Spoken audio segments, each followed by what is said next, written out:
सी बारे शाबाश, विराज जाओ भाई। ठाकुर जी ने नख पे गिरिराज्य धारण किए और पूरा व्रजमंडल आनंदित है गयो। हाँ विराजो भैया, लेंगे अभी, विराज जाओ। हाँ अभी ले लेंगे हम आपका चित्र, बैठ जाओ भैया। नख पे धार लियो, कितनी बड़ी आश्चर्य की बात है। ठाकुर जी ने बाम हस्त पे नहीं, इकन्नी उंगली पे नहीं, इकन्नी उंगली की जरा सी उठी हुई नख पे गिरिराज जी उठाए। अच्छा एक आश्चर्य की बात सुनेंगे, कितने बड़े हैं गिरिराज जी? 21 किलोमीटर के हैं। उनको उठाने के लिए ठाकुर जी को एक भुजा और भुजा की इकन्नी उंगली, जिसमें सबसे कम बल होता है, एक तो व्यक्ति की बाम भुजा में ही कम बल होता है। जो सीधे हाथ वाले होते हैं, राइट हैंड वाले होते हैं, उनकी उल्टी भुजा में ज्यादा ताकत नहीं होती, और जो लेफ्टी होते हैं उनके सीधे हाथ में ताकत नहीं होती। तो ठाकुर जी देखिए संकेत क्या कर रहे हैं, इतने बड़े पर्वत को उठाने के लिए ठाकुर जी बोले सीधा हाथ नहीं, बाम भुजा, और बाम भुजा में भी इकन्नी उंगली जिसमें सबसे कम बल, और उसके भी नख पे गिरिराज जी उठाए। क्यों? क्योंकि गिरिराज धारण करने में प्रभाव का काम है, इसलिए ठाकुर जी ऐसे ही खड़े हो गए जैसे रुई का पोहा उठाया है। लेकिन 50 ग्राम की वंशी उठाने में 2 भुजा का प्रयोग करते हैं, और 2 भुजा भी नहीं उठाते हैं। जैसे कोई भारी वस्तु उठाते हैं तो व्यक्ति टेढ़ा मेढ़ा हो जाता है, व्यक्ति के सारे जोर लग जाते हैं। गिरिराज जी उठा रहे हैं बिल्कुल सीधे खड़े होकर के, वंशी उठाते हैं तब 2 भुजा लगाते हैं, पैर दोनों टेढ़े करते हैं, कमर भी तिरछी करते हैं, मुख भी टेढ़ा करते हैं, तब वंशी धारण करते हैं। ये 2 स्वरूपों में आप परिवर्तन क्या अनुभव करते हैं कि गिरिराज धारण करने में सीधे खड़े इकन्नी उंगली पर उठा लेते इतने बड़े पर्वत को, और 50 ग्राम की वंशी को 2 भुजा, इतने टेढ़े मेढ़े होके 2 भुजा, दोनों पैरों को त्रिभंगी करके तब धारण करते हैं। गिरिराज धारण प्रभाव प्रकट कर रहा है, और प्रभाव में ठाकुर जी ज्यादा जाते नहीं, लेकिन वंशी धारण करने से ठाकुर जी भक्तों का आह्वान करते हैं। इसलिए वहां ठाकुर जी क्या कहते हैं, प्रायोरिटी दे रहे हैं। दोनों भुजा का प्रयोग, अधर का प्रयोग, अपने नेत्रों से पंखा झल रहे हैं, नासिका के मोती से मानो छत्र धरा है वंशी के ऊपर, दोनों चरणों को तिरछा किया है, टेढ़े मेढ़े हो गए, झुक गए हैं, वंशी के आगे नतमस्तक हो रहे हैं, तब वंशी धारण कर रहे हैं। क्यों? क्योंकि वंशी आवाहन करती है भक्तों का, वंशी प्रेम पिरोती है सबके चित्त में, और वो प्रभाव नहीं स्वभाव का वर्णन करती है, इसलिए ठाकुर जी वहां इतने झुकते हैं। हम लोग उल्टे हैं, जहां प्रभाव प्रकट होना होता हो उसको हम बहुत विस्तारित कर देते हैं, और जहां स्वभाव की बात हो उसको गोपनीय रखते हैं। ठाकुर जी ने स्वभाव वंशी धारण को सब जगह प्रसारित कर दिया, और गिरिराज जी को ऐसे ही उठा लिया, कोई उसमें ज्यादा प्रयोग नहीं किया, प्रयास नहीं किया। प्रयास की बात है, प्रेम में अति प्रयास किया जाता है, सामर्थ्य से भी अधिक प्रयास किया जाता है, वो प्रेम कहलाता है। आपको किसी ने घर बुलाया और आप घर गए, द्वार पे जाके घंटी बजानी पड़ी, फोन करना पड़ा, 5 मिनट खड़े रहना पड़ा, तब जाकर के व्यक्ति निकल करके आया। ऐसे के घर दोबारा नहीं जाना है। क्यों? प्रयास ही नहीं किया कुछ भी। और प्रयास का क्या, आप घर गए, महाराज 1 किलोमीटर पहले ही आ गया, अरे आ गए आप, आओ आओ संग चलो, वहां पे पुष्प पुष्प बरसाए। आपकी इच्छा नहीं है, लेकिन उसने प्रयास किया तो, और प्रयास नहीं करता है। अभी प्रयास भी कहां कहां, बेटी के घर, वहां पर प्रयास की इच्छा नहीं होनी चाहिए कि वो बहुत प्रयास करें। बेटी के विवाह के बाद उसके घर जाएं तो वहां इच्छा नहीं होनी चाहिए। दूसरा, मित्र के घर, वहां पर भी बहुत इच्छा नहीं होनी चाहिए कि वो बहुत प्रयास करे। गुरु के घर और पिता के घर, इसके अलावा जो भी संबंध है वहां पर तो प्रयास दिखना चाहिए। सामने वाला प्रयास कर रहा है तो ही उसके पास ज्यादा जाइए, लेकिन वो प्रयास नहीं करता, वहां से अपनी फिर थोड़ी दूरी बनाइए। आओ नहीं, आदर नहीं, नहीं नैनन प्रेम तुलसी तहां ना जाइए, चाहे कंचन बरसे मेघ। प्रयास प्रेम को दिखाता है। ठाकुर जी ने गिरिराज जी में बिल्कुल प्रयास नहीं किया, लेकिन वंशी धारण करने में कितना प्रयास करते हैं ठाकुर जी। प्रयास से प्रेम निर्धारित होता है। आज की भाषा में बोलते हैं एफर्ट्स, कौन कितने लगाता है, उससे प्रेम का पैरामीटर पता चलता है। एफर्टलेस है व्यक्ति, इसका मतलब प्रेम नहीं करता।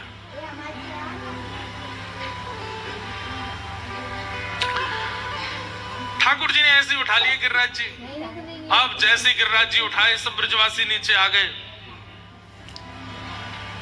अब तो ब्रजवासी ने अपनी अपनी छड़ी लगा ली नीचे, क्योंकि गिरिराज जी बीच में खड़े हैं। ठाकुर जी कभी इधर को जामे, कभी इधर को जामे, ब्रजवासी नीचे छड़ी लगावे। और ये पूंछड़ी के लौटा कौन है? ये हनुमान जी महाराज हैं।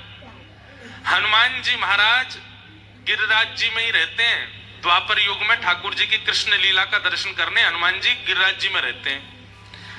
ठाकुर जी जब गिरिराज जी पर गैया चराने जाते हैं तो हनुमान जी को देख करके ठाकुर जी कहते हैं, आप बड़े पहलवान हो, हमको कुछ साल बाद कंस से युद्ध करना है, थोड़ी पहलवानी सिखाओ। तो हनुमान जी महाराज ठाकुर जी को वहां पहलवानी सिखाते हैं, मल्लों से युद्ध कैसे करना है। लंगोटी बांधकर गैया तो चढ़ती रहती हैं और पूरे दिन हनुमान जी महाराज ठाकुर जी को मल्ल युद्ध सिखाते हैं। आज जब ठाकुर जी ने गिरिराज जी उठाए तो ठाकुर जी ने पूंछड़ी के लौटा हनुमान जी भी बुलाए।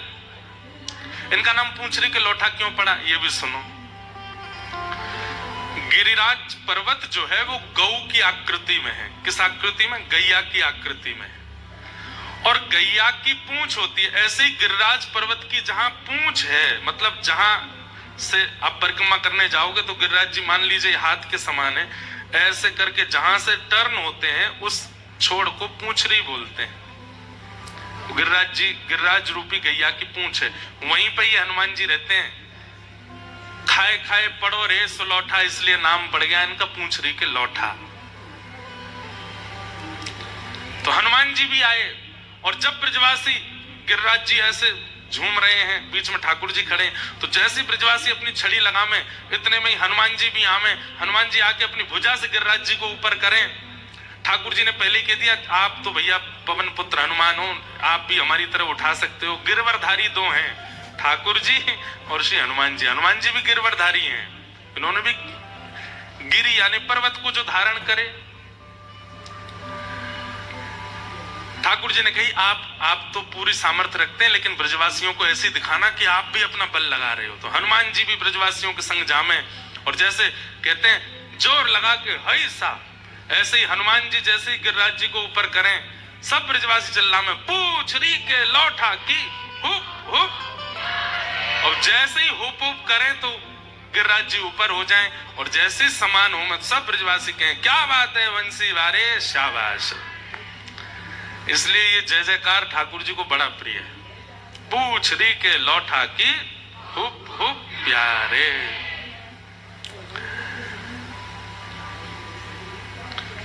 ये अंग्रेजों ने यहीं से चुराया है पे फुर्रे। ये पहले तो ब्रज में ही आ गया था। पूंछड़ी के लौठा की। कभी आपके ज्यादा अंग्रेजी स्टाइल मारने वाले फ्रेंड्स जब ऐसे करें हिपे फुर्रे, तो आप ये कर देना, पूंछड़ी के लौटा की हुप हुप प्यारे। तो इस प्रकार गिरिराज जी को समान किया। अब झूलने बंद हो गए, सब ब्रजवासियों ने अपनी अपनी छड़ी लगा ली और छड़ी लगा करके सब ऐसे पसीना पहुंच रहे अपने। बीच में ठाकुर जी खड़े हैं। ब्रजवासी बोले, लाला ये तू उंगली लगाए काय खड़ा है? हमने अपनी छड़ी लगा ली, तू उंगली नीचे कर ले अपनी। ठाकुर जी बोले, ये कोई झोंपड़ी नहीं है, ये कोई खपरेल नहीं है जो तुम्हारी छड़ी पर टिक गए। 21 किलोमीटर बड़ा पर्वत है, पहाड़ है। ब्रजवासी बोले, हमारी छड़ी लग रही है ये तो समझ में भी आती, तू तो उंगली लगा के खड़ो है। लाला ये कोई रुई को फुआ ना है जो तू ऐसे खड़ो है। ठाकुर जी बोले, आप अपनी छड़ी हटा लो, हमने गिरिराज जी धारण कर रखे हैं। सब ब्रजवासी बोले, हम बे तेरी उंगली पर टिक रहे हैं गिरिराज जी। बोले, और नहीं तो क्या तुम्हारी छड़ी पर टिक रहे हैं? बोले, और नहीं तो हमारी छड़ी पर टिक रहे हैं। ठाकुर जी बोले, तो हम अपनी उंगली हटा लें? हाँ लाला नीचे कर ले, बैठ जा, तू तो आराम से बैठ नीचे, हमने छड़ी लगा ली अपनी। ब्रजवासी बोले, देख, ठाकुर जी बोले, देख लो संभाल लेना। बोले, हम संभाल लेंगे, तू हटा ले। जैसे ही ठाकुर जी ने नेक उंगली नीचे करी, महाराज चट चट चट चट सबकी छड़ियां टूटने लगी। गिरिराज जी गड़गड़ करके नीचे आने लगे। सब ब्रजवासी बोले लाला सामान सामान सामान। ठाकुर जी ने फिर से अपनी उंगली लगाई। अब तो दूर दूर तक एक भी छड़ी नहीं है। 7 वर्ष के ठाकुर जी के नख पर गिरिराज जी धारण है। और ये दृश्य देख करके सब ब्रजवासियों के रोंगटे खड़े हो गए, सबकी नेत्र खुले के खुले रह गए। टूटी टूटी छड़ियों को घुमा घुमा के देखें, लाला ये सांची में तेरी उंगली पर टिक रहे हैं। ठाकुर जी बोले हम बे। क्यों? ठाकुर जी बोले हम जय जय हैं या हमारी उंगली पर टिक रहे हैं। ब्रजवासी बोले दोबारा बोलियो लाला। नहीं एक बार और बोलियो, कहा है तू? ठाकुर जी बोले हम जय जय हैं या हमारे टिक रहे हैं। ऐसा कौन सा काम किया आपने जो आप जय जय? अच्छा 6 दिन के मैंने पूतना मारी, 3 महीना के मैंने तृणावर्त मारो, अघासुर मारो, बकासुर मारो, धेनुकासुर मारो, कालिया नाग भगा दियो। सबरे काम तो मैंने किए और फिर मैं जय जय क्यों ना हूं? चल चल बस बस ज्यादा मत बोले लाला, मारी तेने पूतना, बात बना रो, खड़ो खड़ो। ये बोलापन ब्रजवासियों का। हम अगर उस समय होते, हम और आप, तो हम ये बात मान लेते कि ये भगवान है, पर ब्रजवासी नहीं माने। प्रेम में प्रभुता स्वीकार नहीं होती। आप कितने भी श्रेष्ठ हो, कितने भी योग्य हो, दुनिया के लिए हो, पर प्रेमी के सामने तो आप सहज हो, आप योग्य नहीं हो। अगर आप अपनी योग्यता को प्रधानता प्रेमी के सामने देते हो तो आप अपने प्रेम को नष्ट कर रहे हो। तुम जानते नहीं, देखो संसार मेरा इतना सम्मान करता है और तुम ऐसे मेरे साथ व्यवहार करते हो, मैं कौन हूं तुमको ये बात अगर आपके प्रेम भाव में आ रही है तो आप अपने प्रेम को नष्ट कर रहे हो। आप जो भी हैं, आप बाहर हैं, आप अपने प्रेमी के सामने वो नहीं हो सकते। ठाकुर जी ने कितनी बार कहा है ब्रज लीला में कि मैं भगवान हूं, लेकिन ब्रजवासी ऐसे धूल डाल देते हैं इस बात पे, लाला तू या बात मत कह कर, तू जो कहेगो सब स्वीकार है, पर हम इस बात को नहीं मानेंगे कि तू भगवान है, तू तो हमारा लाला है।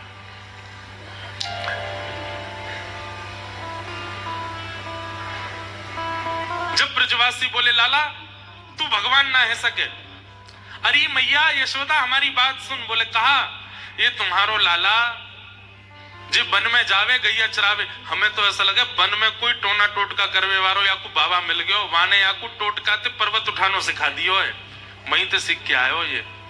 ठाकुर जी बोले मतलब टोना टोटका पे विश्वास है, ये विश्वास नहीं है कि मैं भगवान हूं। तो ना लाला तू भगवान ना, तू तो हमारो लाला है। अब तेने गिरिराज जी कैसे उठाए हमें बता। ठाकुर जी कह रहे हैं कछु माखन को बल बढ़ो, कछु गोपन करी सहाय,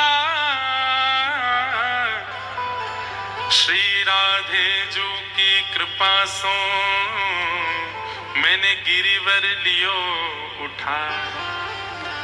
फिर से ब्रजवासियों की सरलता देखो। ठाकुर जी बोले ये इतने सरल हैं, ये ज्ञान की भाषा नहीं समझेंगे, उनको तो सरल भाव से ही बताना पड़ेगा। और जैसे छोटे बालक, अब छोटे बालक को कोई बात समझानी है तो आपको सरल भाषा का प्रयोग करना पड़ता है।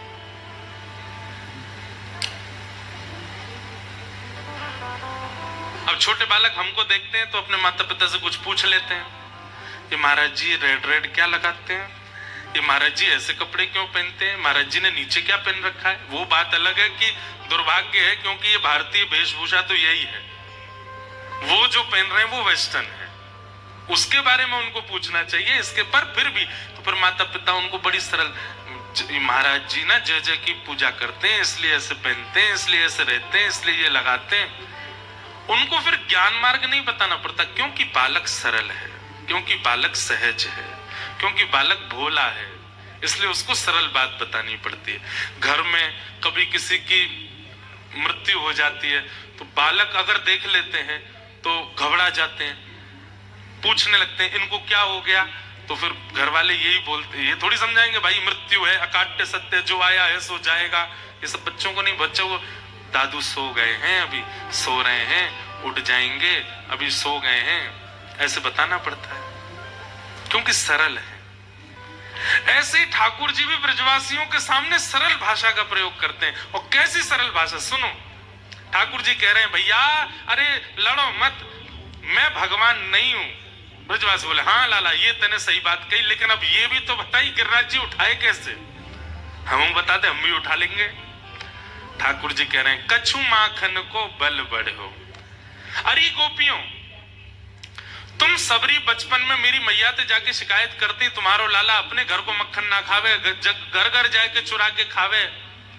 आज सुनो, एक मैया के हाथ से निर्मित मक्खन खाए हो तो मुंह में इतना बल नहीं आतो, या हमारे आप सबन ने मेहनत करके जो मक्खन निकारो मैंने चोरी कर करके खायो, वह माखन के बल ते ही इतनी गोपीन की मेहनत को बल मेरी भुजा में आ गया, मैंने गिरिराज जी उठा लिए।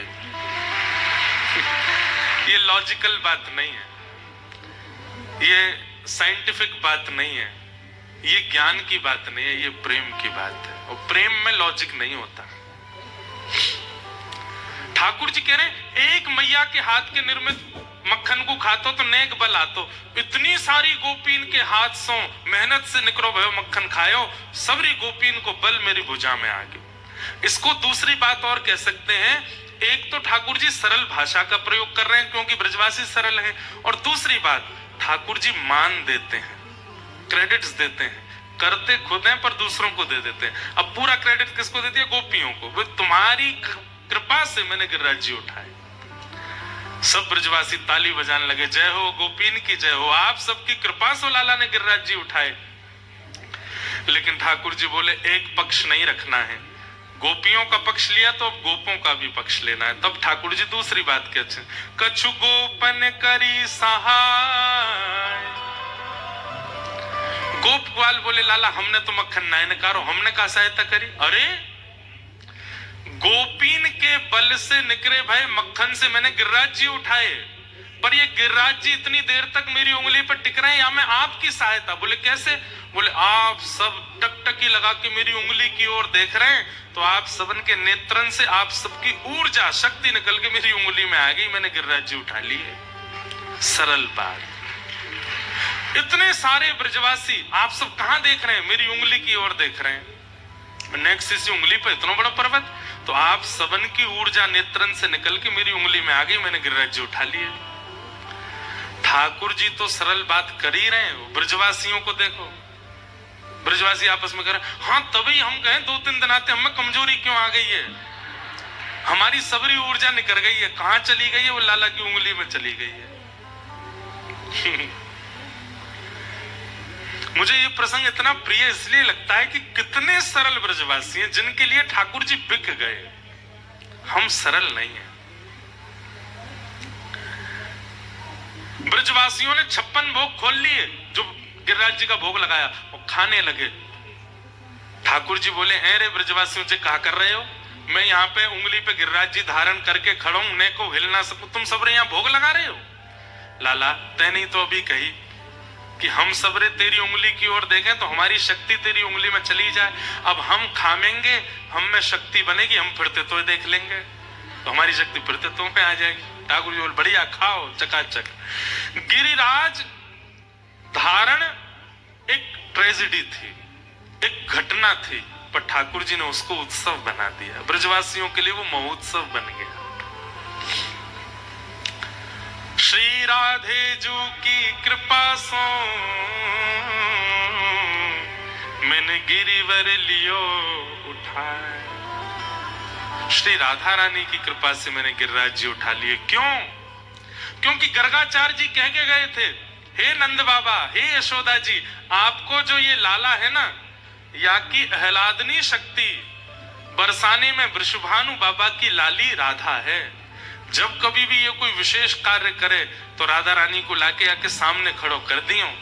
वास्तव में तो ठाकुर जी जिस शिला पर खड़े हैं उस शिला के पीछे श्री किशोरी जी खड़ी हैं, और किशोरी जी अपलक नेत्रों से गिरिराज जी को देख रही हैं, और उनके नेत्रों से निकलने वाली उस तेजोमयी ऊर्जा पर ही गिरिराज जी टिके हुए हैं। श्री राधे जू की कृपा सो मैंने गिरिवर लियो उठा। हाँ,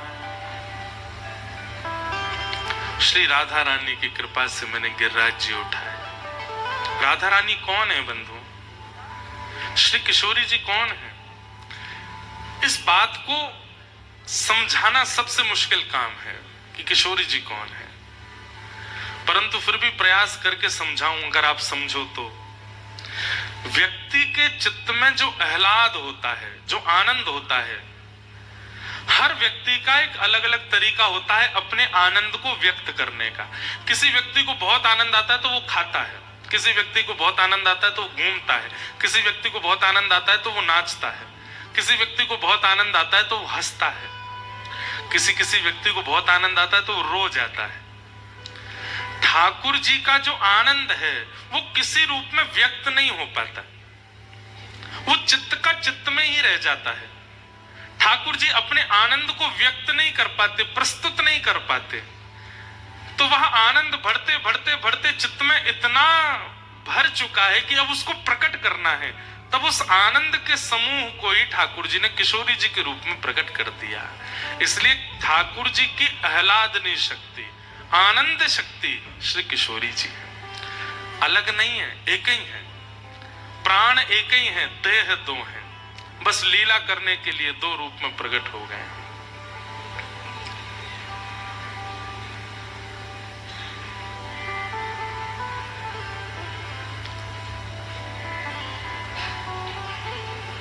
आहा, वो किशोरी जी हमारे नित्य किशोर अजन्मा, विहरत एक प्राण दो तन मा। दो तन में एक प्राण रहते हैं, वही राधा कृष्ण। इनके तत्व को और इनके रहस्य को जानना सबके बस की बात नहीं है। ये देह दो दिखते हैं पर प्राण एक ही है। जब भगवान मोहिनी बनकर के प्रकट हुए, सबको कथा पता है, मोहिनी अवतार जब ठाकुर जी ने धारण किया, सारे देवता, सारे दैत्य, तीनों लोग ठाकुर जी के रूप पर न्यौछावर हो गया। इतने सुंदर बन के ठाकुर जी आए, सिवाय एक के। कौन? सूर्य नारायण। सूर्य नारायण मोहित नहीं हुए। सूर्य नारायण तो भावुक हुए ठाकुर जी के रूप को देख के, और सूर्य नारायण की इस भावुकता पर ठाकुर जी रीझ गए। बोले कि मोहिनी भगवान बोले, सूर्य सब मेरे रूप पर मोहित हो रहे हैं, पर तुम भावुक क्यों हो रहे हो? तब सूर्य नारायण बोले, सबकी इच्छा हो रही है कि हम आपसे ब्याह कर लें, इतने सुंदर आप बन के आए हो, पर मेरी इच्छा हो रही है कि आप जैसी बेटी हो मेरी, आप जैसी पुत्री हो मेरी। इतनी सुंदर, इतनी सुकुमारी पुत्री को मैं जन्म दूं, ये मेरी इच्छा हो रही है आपको देख के, उसका मैं कन्यादान करूं, ये मेरी इच्छा हो रही है। ठाकुर जी मोहिनी रूप में बोले, चिंता नहीं करो, पूरे विश्व को मोहित करने वाली मोहिनी और इस मोहिनी को भी अपने रूप पर मोहित करने वाली श्री राधा बन करके हम तुम्हारे यहाँ जन्मेंगे, और तुम ही सूर्य ही वृषभानु बन करके आए बरसाना में, और उनके यहाँ जन्म ही। अब राधा रानी कैसे प्रकट हुई? जब वृषभानु जी ने तपस्या की, तब वैकुंठ में भगवान ने प्रतिबिंब में, शीशे में अपने आप को देखा और अपने रूप को ही गौर वर्ण कर दिया। श्री लक्ष्मी जी की चुनरी पहन ली, अपने केश खोल दिए, कानों में कुंडल, आंखन में काजल, मुख, माथे पे सुंदर बिंदी, कंठे में कड़ूला आदि जब धारण किए, श्री कृष्ण का ही प्रतिबिंब किशोरी जी प्रकट हो गई। ठाकुर जी ने उसी प्रतिबिंब को स्तब्ध करके वृषभानु बाबा के यहाँ राधा रानी के रूप में भेजा है। लोग कहते हैं, पर राधा रानी से प्रेम क्यों हो गया ठाकुर जी को? अपने प्रतिबिंब से किसको प्रेम नहीं होता? सबको प्रेम होता है। पंडाल में अगल बगल अगर शीशे लगा दिए जाएं, तो श्रोता लोग भी अंदर आएंगे ना, शीशा में यूं ही देखते आएंगे, वाह बढ़िया लग रहा है ना। प्रतिबिंब सबको प्रिय होता है। प्रतिबिंब किसको? किशोरी जी ठाकुर जी का प्रतिबिंब है। बस वो लीला करने में दो रूप में दिखाई देते हैं, और रसिक जनों के लिए, जिनको संसार से मतलब नहीं, जिनको मुक्ति से मतलब नहीं, जिनको और कोई व्यवहार नहीं, प्रिया प्रियतम का निष्काम प्रेम जिनका सर्वधन है, उनके लिए किशोरी जी प्रकट हुई है। हमारे व्रज में गाते हैं, ओ व्रज में, हाँ व्रज में, ले लो ब्रज में रतन राधिका गोरी, ब्रज में ब्रज में रतन राधिका गोरी,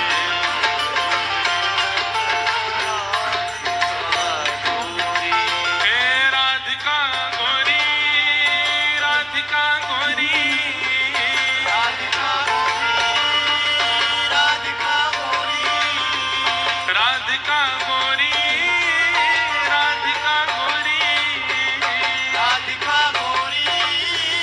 राधिका गोरी, ओ ब्रज में रतन राधिका गोरी,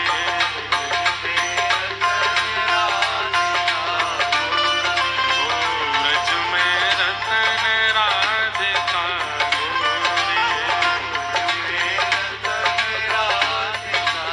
गाइए, हे राधिका गोरी, राधिका गोरी, राधिका गोरी, ओ राधिका गोरी, राधिका गोरी,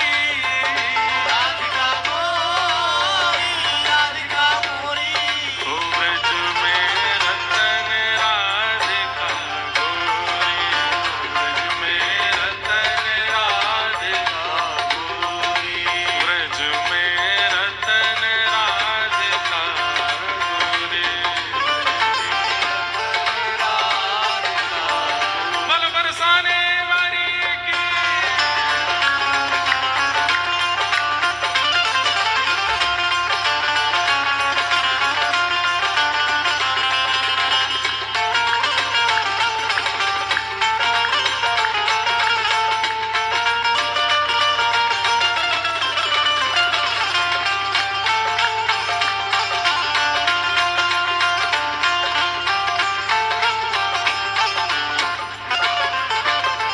ओ हरलीनी वृषभानु भवन ते, हरलीनी वृषभानु भवन ते, ओ हरलीनी वृषभानु भवन ते, हे वृषभानु भवन ते, नु भवन ते, ओ नंद सुवन की जोड़ी,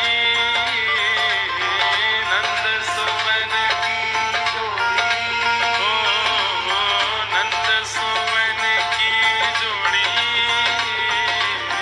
नंद सुवन की जोड़ी, ओ ब्रज में, ओ ब्रज में, ओ ब्रज में रतन राधिका गोरी, ब्रज में रतन राधिका गोरी, ओ ब्रज में रतन राधिका गोरी, ब्रज में हाँ राधिका गोरी, राधिका गोरी, राधिका गोरी, ओ राधिका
कृष्णदास प्रभु गिरधर नागर, कृष्णदास प्रभु गिरधर हे प्रभु गिरधर नागर, प्रभु गिरधर नागर, हे प्रभु गिरधर नागर, प्रभु गिरधर नागर, हे प्रभु गिरधर नागर, प्रभु गिरधर नागर, हे कृष्णदास प्रभु गिरधर नागर। ओ नागरी नवल किशोरी, नागरी नवल किशोरी, ओ व्रज में, ओ व्रज में, ओ व्रज में रतन राधिका गौरी, व्रज में, ओ व्रज में रतन राधिका गौरी, व्रज में रतन हे राधिका गौरी, राधिका गौरी, राधिका गौरी, हे राधिका गौरी, राधिका भोरी,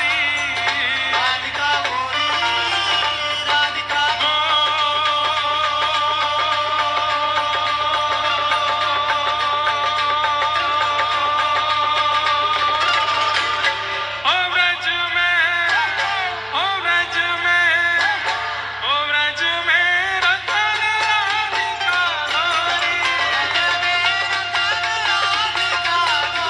ओ व्रज में रतन राधिका गौरी,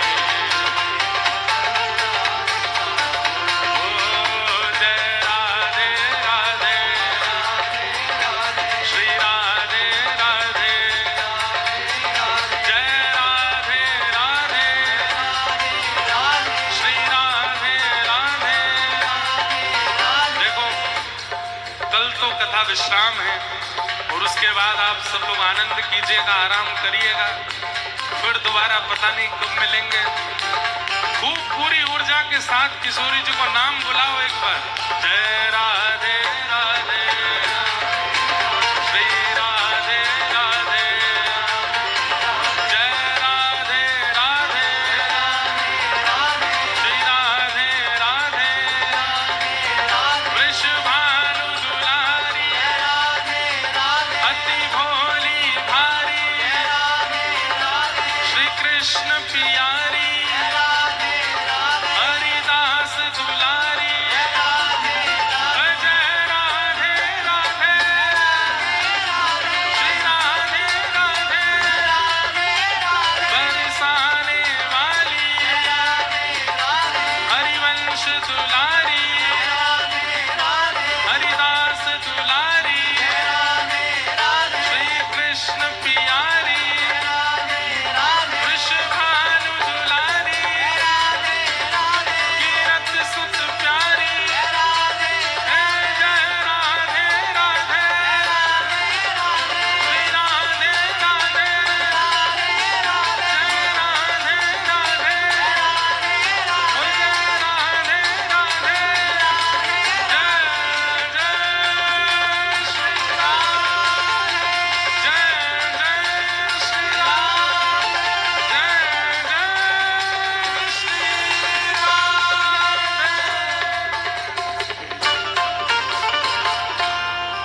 हरलीनी वृष भानु भवन थे, नंद सुवन की जोड़ी, कृष्णदास प्रभु गिरधर नागर, नागरी नवल किशोरी,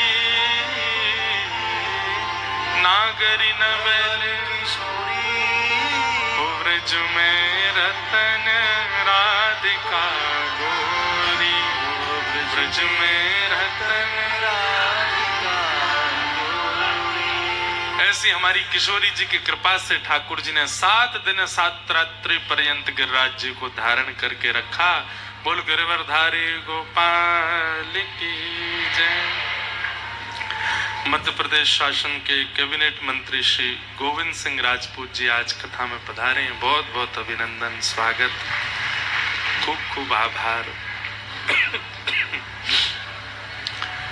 आज बंधुओं, कथा में वैसे तो रुक्मणी विवाह तक होना चाहिए, परंतु हम इतने आनंद में कभी कभी चले जाते हैं, और विशेष रूप से गोवर्धन पूजा की कथा पे तो कि हम रुक्मणी विवाह तक पहुंच ही नहीं पाते।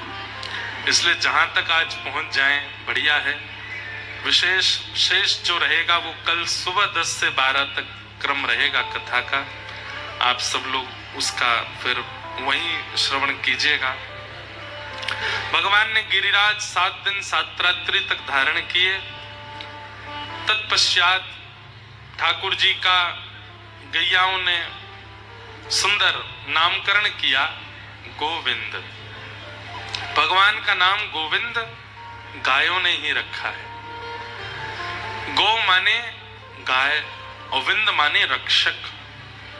जो गौ रक्षक है उसको गोविंद कहते हैं, गौ पालक है उसको गोविंद कहते हैं। और एक अर्थ और है, गौ कहते हैं इंद्रियों को।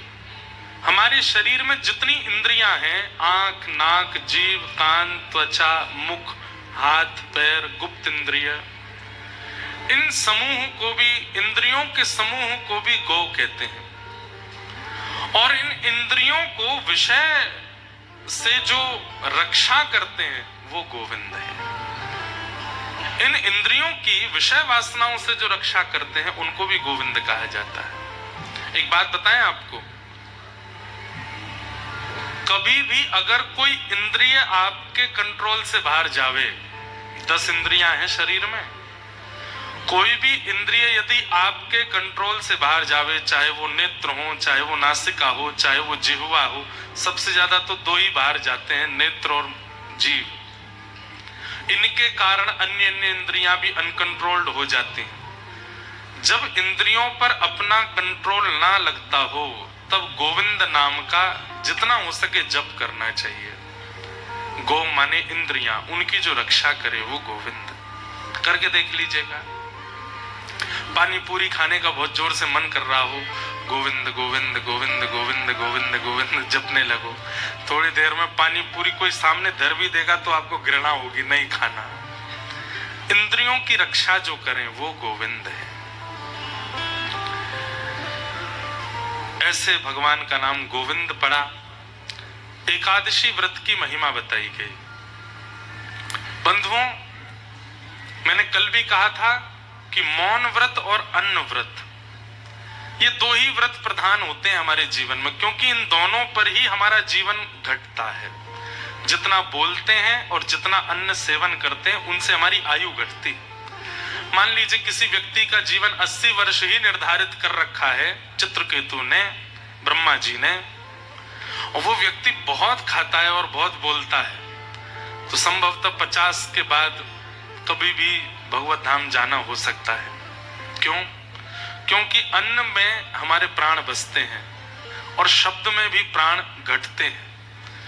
इसलिए जब बोलो तब हरि कथा, जब बोलो तब ऐसा बोलो कि किसी लोग को सहायता करने वाला हो या संभालने वाला हो या हरि चर्चा हो, क्योंकि उसमें मौन माना जाता है। अन्यथा बोलने पर आयु घटती है और अन्न सेवन से भी आयु घटती है। इसलिए कम से कम एकादशी के दिन तो अन्न नहीं खाना चाहिए। एकादशी के दिन, अच्छा, पूर्ण अन्न क्या है? गेहूं पूर्ण अन्न नहीं है, पूर्ण अन्न है चावल। चावल को पूर्ण अन्न माना जाता है। तो कम से कम छोटे बालकों को, वृद्धों को और मरीजों को भी एकादशी के दिन चावल तो बिल्कुल नहीं खाने चाहिए। एकादशी के दिन चावल मत खाओ।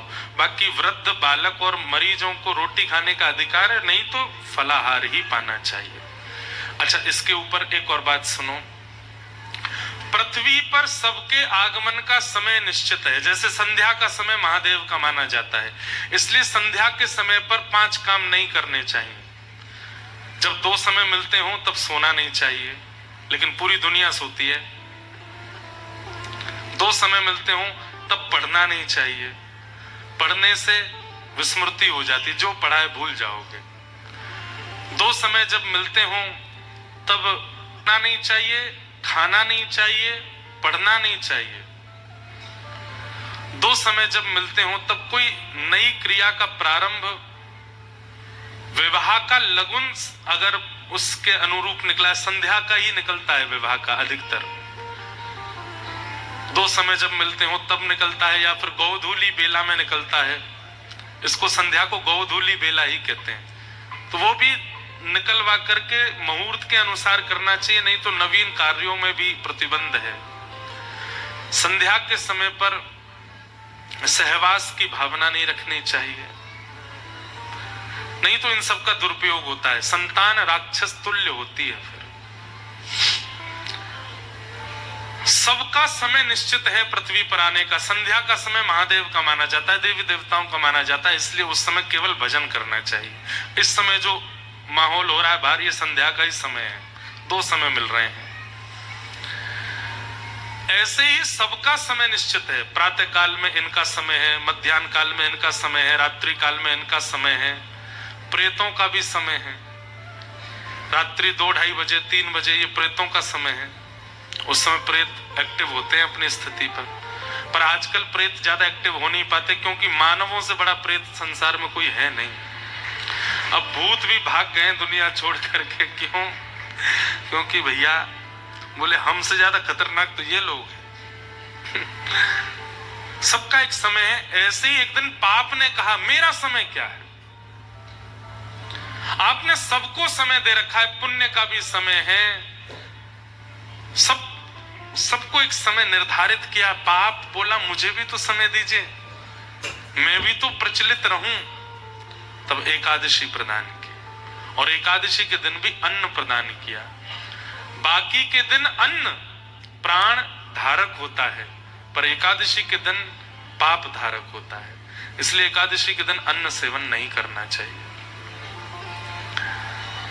क्योंकि उस दिन खाने से पाप लगता नहीं। ये भी एक आनंद की बात है, एकादशी के दिन अन्न खाने से पाप नहीं लगता। एकादशी के दिन अन्न खाने से जो आप अपने पूर्व के पापों को नष्ट कर चुके हैं वो पुनर्जागृत हो जाते हैं। मान लीजिए आप अभी गंगा स्नान करके आए, गंगा स्नान से पाप नष्ट हुआ, आपने कोई पुण्य किया, यज्ञ किया, अनुष्ठान किया, उनसे जितने पाप आपके नष्ट हुए, एकादशी के अन्न खाने से एक पाप जागृत हो जाएगा, जो नष्ट हुआ था वो पुनर्प्रकट हो जाएगा। इसलिए एकादशी के दिन कम से कम मानवों को और भी कम से कम वैष्णवों को, कृष्ण भक्ति करने वालों को अन्न नहीं खाना चाहिए। अब इसके पीछे और भी कई उदाहरण हैं, सद्भाव हैं। एकादशी अब आपको बताएं, नामदेव जी महाराज महाराष्ट्र में एक परम भक्त हुए भगवान के श्री नामदेव जी। एकादशी पर ऐसी निष्ठा थी उनकी, वो स्वयं तो एकादशी करते ही थे, और कोई उनको अन्न खाता दिख जाता तो उसके पैर पकड़ के रोने लगते, बोले अन्न मत खाओ, आज मत खाओ, आज एकादशी, आज मत खाओ। लोग बात कहते तुम करते हो तुम करो, हमको क्यों रोकते हो? बोले कि मैं स्वयं भी नहीं खाऊंगा, किसी को खाते हुए देखूंगा भी नहीं। और सिर पे खड़े हो जाते कि वो अन्न खाए नहीं। फल खा लो, सेब खाओ, केला खाओ, दूध पियो, अन्न नहीं खाओगे, आज एकादशी। एक बार भगवान बोले कि भाई ये बहुत एकादशी स्वयं भी करते हैं, दूसरों से भी करवाते हैं, आज मैं इनकी परीक्षा लूं। तो भगवान एक दीनहीन से ब्राह्मण का रूप धारण करके और दर दर गिरते हुए, जैसे कोई बहुत व्याकुल होता है, ऐसे व्याकुल अवस्था में गिरते हुए नामदेव जी के द्वार पर आ गए। एकादशी के दिन नामदेव जी दौड़े, मेरे घर पर ब्राह्मण आए, संत आए, तुरंत उनको लेके आए। महाराज आप इतने व्याकुल क्यों हो रहे हैं? जल पीजिए। जल नहीं पीना मुझको।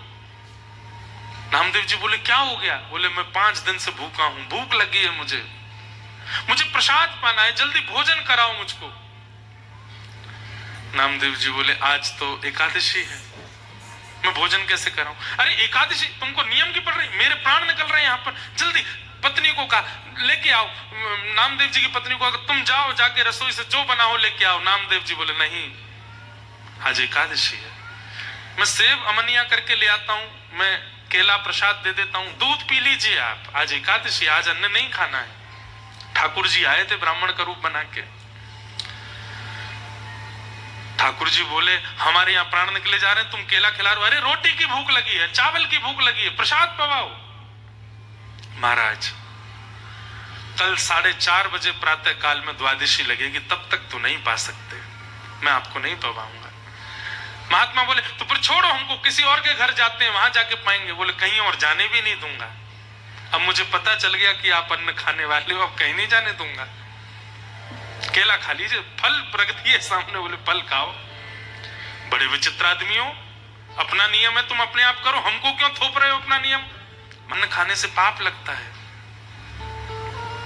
हमको लगने दो पाप। हम नहीं, एकादशी पर अन्न खाते हुए देखने वाले को भी पाप लगता, मुझे भी लगेगा, मैं क्यों पाप लूं? आपको नहीं खाने दूंगा, आप फल खाओ। अब तो महाराज वो ब्राह्मण जो था छाती पीट पीट करके रोने लगा, मुझे घर में बांध लिया, बंदी बना लिया, भूखा मार रहा है नामदेव। अगल बगल के पड़ोसी इकट्ठे हो गए, नामदेव जी तुम्हारी एकादशी तुम करो, इनको क्यों करवा रहे? महाराज जी आप हमारे घर आओ, हम खवाते रोटी। नामदेव जी बोले आप अगर जाना चाहते हैं तो मेरे शव के ऊपर से चले जाइए, मैं प्राण त्याग दूं फिर चले जाना, मैं जीते जी तो आपको अन्न नहीं खाने दूंगा। आज एकादशी है।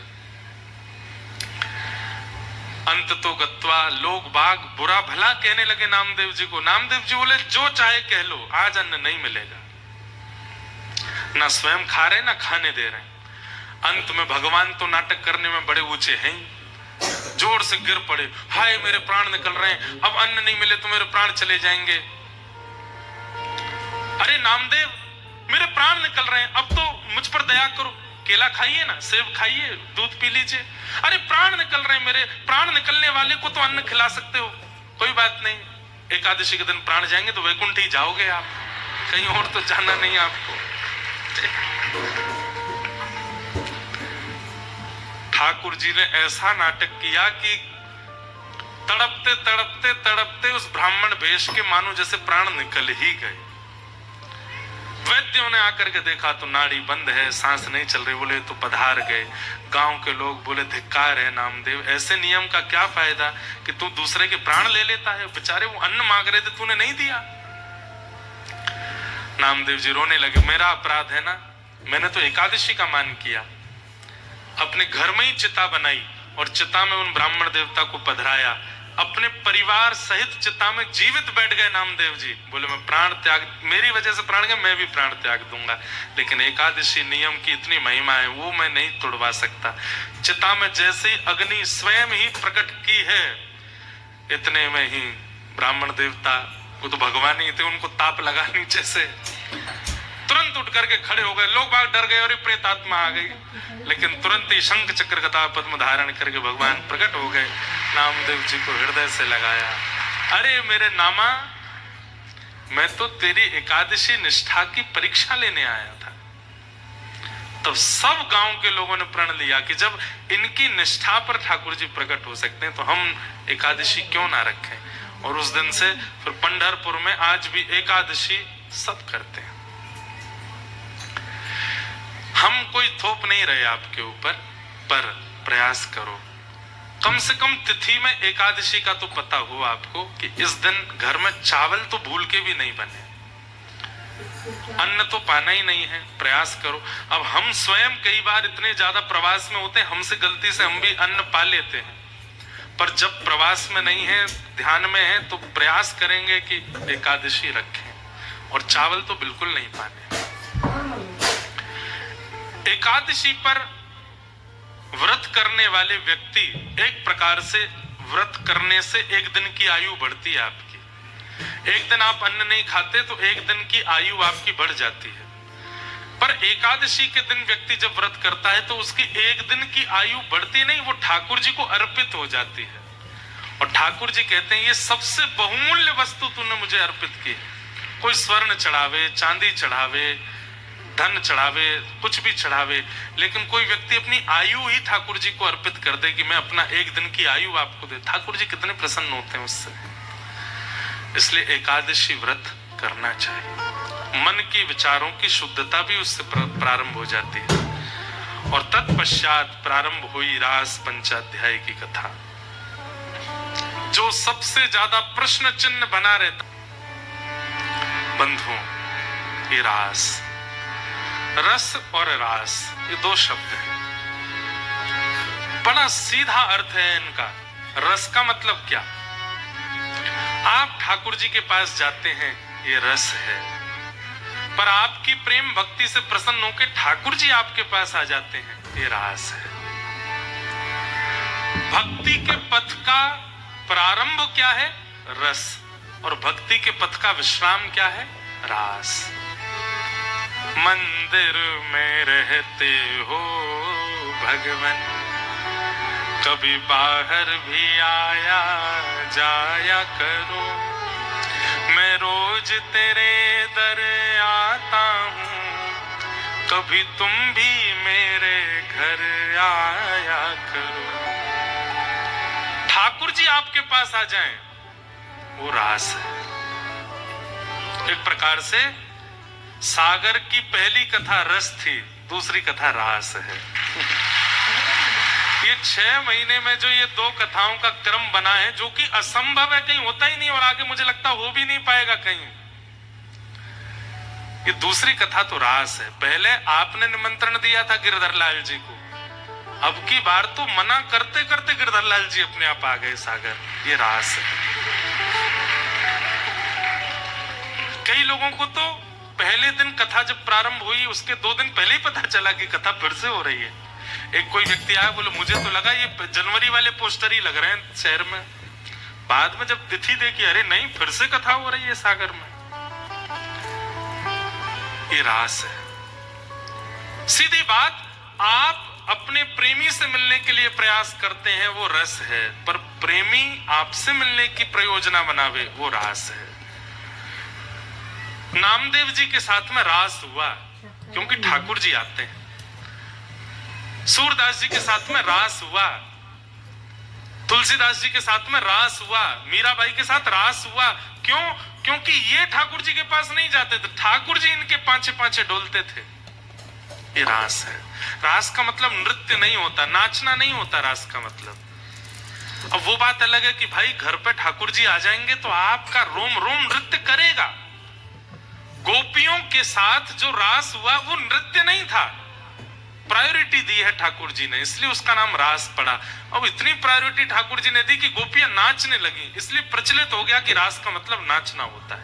नहीं, रास का मतलब भगवान के द्वारा भक्त पर कृपा, अनुग्रह, उसको रास कहते हैं। विदुर जी महाराज कौरवों की सभा में बैठे थे। सुनिए रास किसको कहते हैं, ध्यान से सुनना। कौरवों की सभा में विदुर जी बैठे थे और शांति दूत बनकर के, शांति प्रस्ताव लेकर के द्वारिकाधीश कृष्ण आए थे हस्तिनापुर। किसी ने जाकर के दुर्योधन से कहा, ऐसा स्वागत करना, ऐसा अभिनंदन करना कि कृष्ण पांडवों को छोड़ के तुम्हारे पक्ष में आ जाएं। तो दुर्योधन ने कोई कसर नहीं छोड़ी, इतना अद्भुत स्वागत किया ठाकुर जी का कि देवता तक आकाश से देख रहे थे। इतना अद्भुत स्वागत हस्तिनापुर में ठाकुर जी का हुआ। पूरी भीड़ इकट्ठी हुई, लाखों करोड़ों की भीड़ देख रही है और द्वारिकाधीश कृष्ण सामान्य सी पदवी से आए थे ठाकुर जी। कौन? शांति दूत बन के आए थे, ये कहने के लिए कि भाई युद्ध मत करो। वो बात सबको पता है कि भगवान ने कहा युद्ध मत करो, 5 गांव दे दो पांडवों को। तो दुर्योधन ने कहा सुई के नोक के बराबर जमीन भी बिना युद्ध के नहीं दूंगा, युद्ध तो होगा। भगवान बोले ठीक है, तो फिर भुगतो। उसके बाद दुर्योधन ने अद्भुत पंडाल बनाया था और उसमें हजारों प्रकार के व्यंजन रखे थे ठाकुर जी को पवाने के लिए। लाखों की तादाद में लोग दर्शन कर रहे थे। देख करके लोग दुर्योधन की प्रशंसा कर रहे थे, भाई ऐसी खातिरदारी, ऐसा स्वागत। ठाकुर जी गए उस पंडाल में जाकर के व्यंजनों की ओर देखा। बैठिए ठाकुर जी, आपको पवाते हैं, बढ़िया बढ़िया व्यंजन पवाते हैं। युद्ध तो होगा, लेकिन अब युद्ध जब होगा तो होगा, आप तो बैठ के प्रसाद पाओ। सब योजना थी ठाकुर जी को अपने पक्ष में बुलाने की। भगवान बोले दुर्योधन, मैं तो पहले ही कहीं और निमंत्रण स्वीकार कर चुका हूं आज का।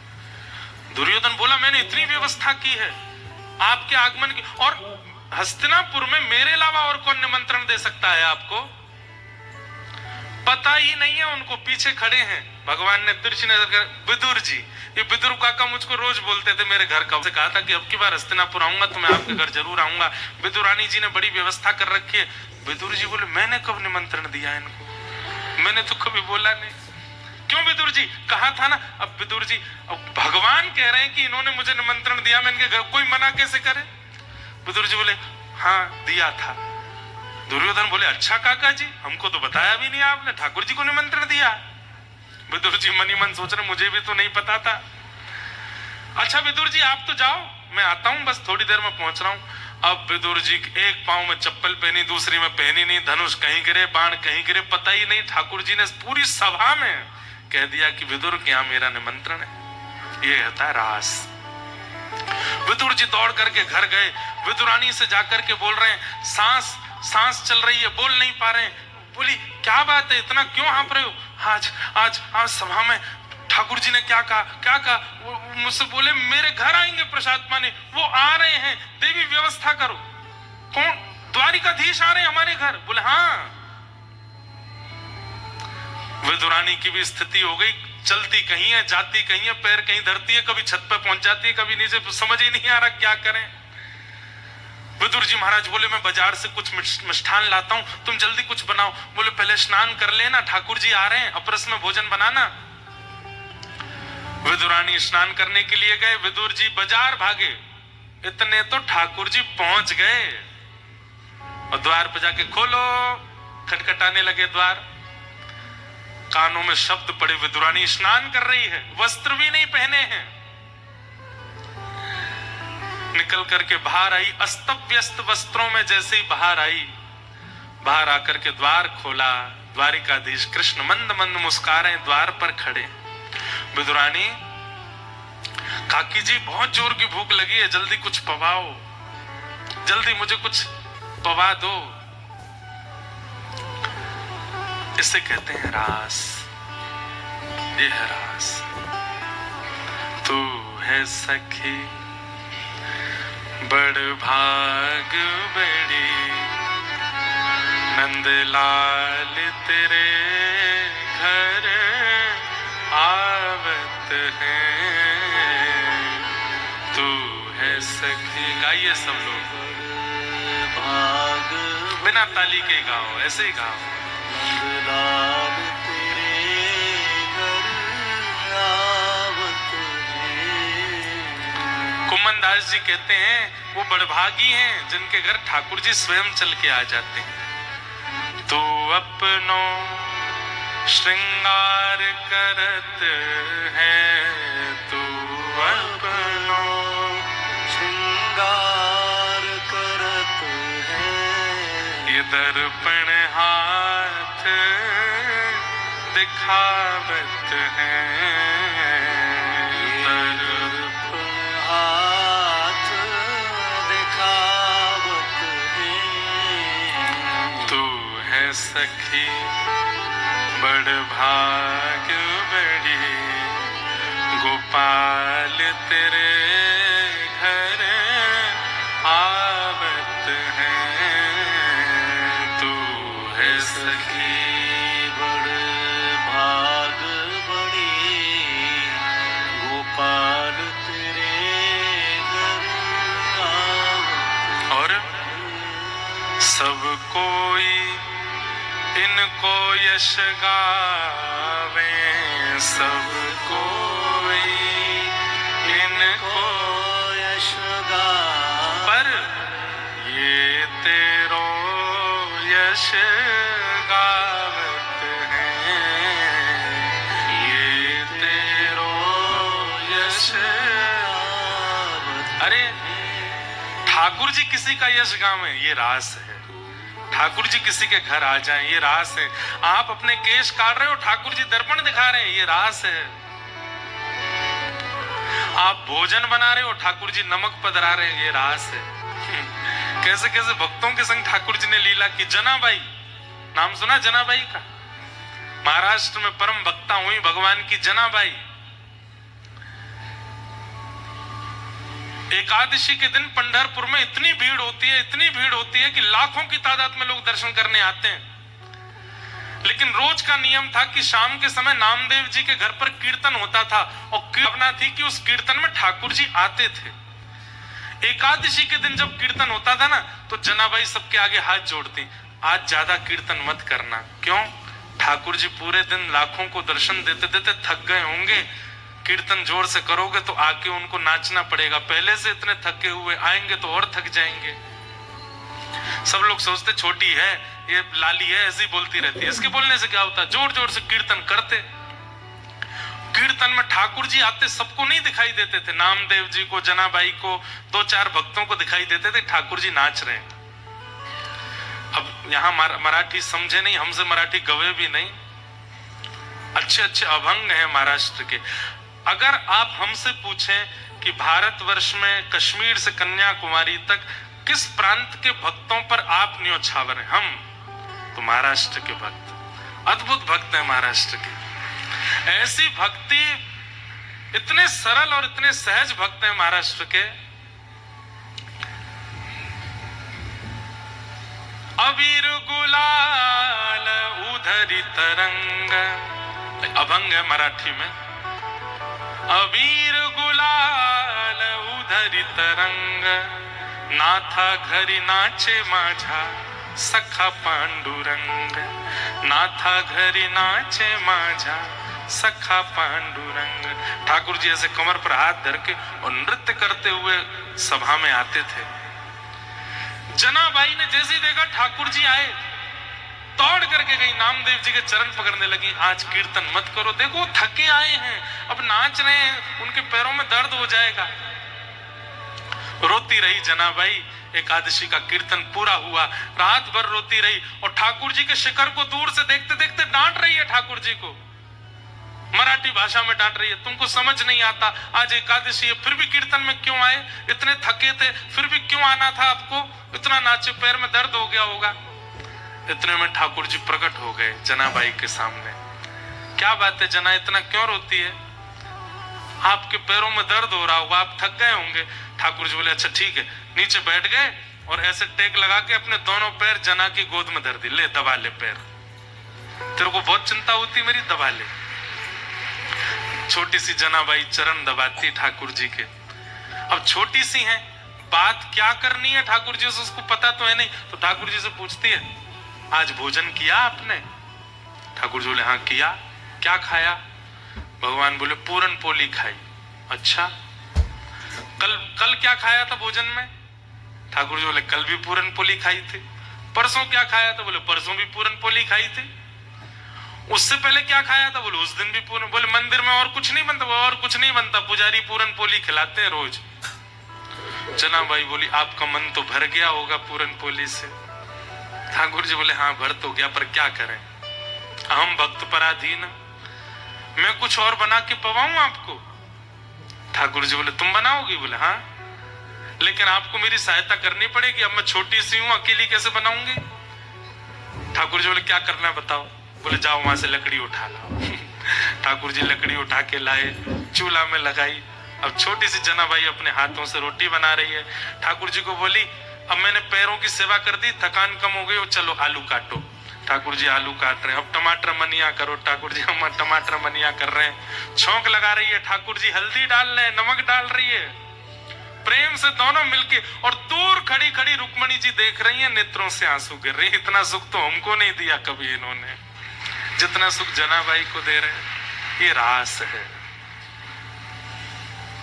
तू अपनों श्रृंगार करत है, तू अपनों श्रृंगार करत है, ये दर्पण हाथ दिखावत है, ये दर्पण हाथ दिखावत है। सब कोई इनको यश गावे, सब कोई इनको यश गावे, पर ये तेरो यश गावत है, पर ये तेरो यश गावत है। तू है सखी बड़ भाग बड़ी, नंदलाल तेरे घर आवत हैं, तू है सखी बड़ भाग बड़ी, नंदलाल तेरे घर आवत है। तो ये रास है। हम सब रस का अनुभव करते हैं। छह नाम जब कब तक करना है, कथाएं कब तक सुननी है, कब तक इस स्थिति में रहना, बोले जब तक रास ना हो जाए तब तक। ठाकुर जी आप पर कृपा करके स्वयं अनुग्रह करके ना आ जाए तब तक रस के पीछे लगे रहो ताकि रास हो। तो रास का मतलब समझ आया? किसे कहते हैं रास? रास का मतलब चाहे हम लोग मध्य प्रदेश में रहते हैं, चाहे हम लोग सागर में रहते हैं, पर ठाकुर जी ने हमारे घर को स्वयं आकर के वृंदावन बना दिया। ये रास है।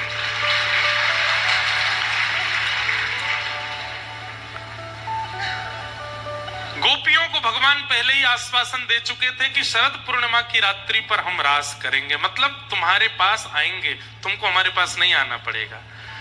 और आज वही शरद पूर्णिमा की रात्रि प्रकट हुई, भगवान ने वेणुनाद किया, सब गोपियां अपने अपने भवनों से यमुना के तट पर इकट्ठी हुई। ठाकुर जी ने उन गोपियों से पूछा कि तुम क्यों आई हो? अब आमंत्रण निमंत्रण भेजने के बाद कोई पूछे कि क्यों आए हो, तो गोपियों ने भी ऐसा सुंदर जवाब दिया ठाकुर जी को। बोले पहले तो हमको आमंत्रण दिया, फिर वंशी बजा के हमको बुला लिया, हम सब छोड़ छाड़ के आ गए, तो हमसे पूछ रहे हो क्यों आई हो? हम इसलिए आई हो क्योंकि हमको पता है तुम नंद नंदन नहीं हो, तुम यशोदा नंदन नहीं हो। ठाकुर जी बोले तो फिर मैं कौन हूं? बोले तुम जगत नियंता, जगदाधार, त्रिलोकीनाथ भगवान हो और हम जीवात्मा हैं। जीवात्मा भगवान के समीप इसलिए आता है ताकि 84 लाख की योनियों में भटकना उसका बंद हो, इसलिए हम आई हैं आपके पास। ठाकुर जी परखना चाह रहे थे कि कहीं मुझे पुरुष दृष्टि में देख करके और स्वयं स्त्री मान करके ये किसी अन्य भावना से तो मेरे पास नहीं आई हैं। और गोपियों ने उसका स्पष्टीकरण कर दिया कि ना हम स्त्री हैं, ना आप पुरुष हो, आप परमात्मा हो, हम जीवात्मा हैं। इस भाव से हम आई हैं। ठाकुर जी बोले हम आपकी भावना से, ये पूरा प्रसंग जो हमने अभी 2 मिनट में सुनाया, ये 2 घंटे का है, पर हमने 2 मिनट में कह दिया है। गोपियों के साथ भगवान ने फिर रास किया। रास कैसे कर रहे हैं? प्रत्येक गोपी के पास जाते हैं, तुमको का बना के लाई, मैं तो तुम्हारे काजे बना के लाई, चल खवा दे अपने हाथ से। उसके हाथ से खाते हैं। किसी गोपी के पास जाके शरबत पीते हैं, जल पीते हैं, किसी गोपी के पैर दबाते हैं, किसी गोपी के श्रृंगार का अनुभव करते हैं। इतनी प्रायोरिटी ठाकुर जी देने लगे कि गोपियों के चित्त में मान आ गया, अभिमान आ गया। हम परम सुंदरी हैं, इसलिए ठाकुर जी हमारे पास आ रहे हैं। क्यों? अब यह भी बात समझने की कि मान क्यों आया। क्योंकि गोपियां बिना गुरु के रास में गई हैं। गुरु कौन है? श्री राधा रानी। अगर ठाकुर जी आपके संग रास करने का मन बना लें, आपके घर आ जाएं और आपके ऊपर एक गुरु नहीं है, तो ठाकुर जी के घर आगमन का या ठाकुर जी की कृपा का आपको मान होगा, आपको अभिमान हो जाएगा।